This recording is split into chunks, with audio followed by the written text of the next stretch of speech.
এই সৌরভ ষড়ঙ্গী আমার দাদা সিনিয়র এফটিআই এর, ওর প্রভাবে কিন্তু অনেক বড় বড় শিল্পী বেরিয়েছেন। Right right. প্রদীপ্তর উপরও বিশাল প্রভাব সৌরভ ষড়ঙ্গী। আমার একটা সিনেমাটোগ্রাফির অ্যাপ্রোচ কিন্তু সৌরভের থেকে পাওয়া।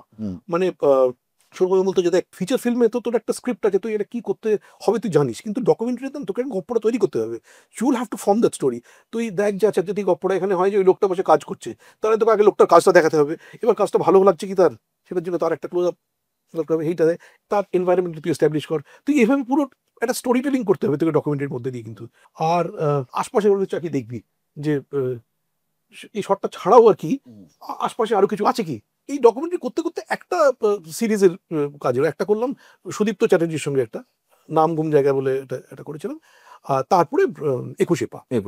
21 পা আমার ফ্যান্টাস্টিক এক্সপিরিয়েন্স। মানে একটা রাগেদার মধ্যে একটা ডায়নামিক ইয়াং মাইন্ডেড একটা লোক। তুমি নীলদা, শিবুদা সব কিছু সবাই পুরনো পরিচিতি আর কিছু নতুন, এর মানে এরা বন্ধু বান্ধব মিলে একটা দারুণ একটা মজাদার একটা এনভায়রনমেন্ট, খুব এনজয় করতাম। মোস্টলি ক্যামেরা হ্যান্ডেল থাকতো, আর আমার ডকুমেন্টারি করার জন্য আমার খুব অভ্যেস ছিল ক্যামেরা হাতে নেওয়ার। আমি রিয়েলি এনজয়, আর রাজাও সেটা খুব এনকারেজ করতো। তো ফ্যান্টাস্টিক টাইম।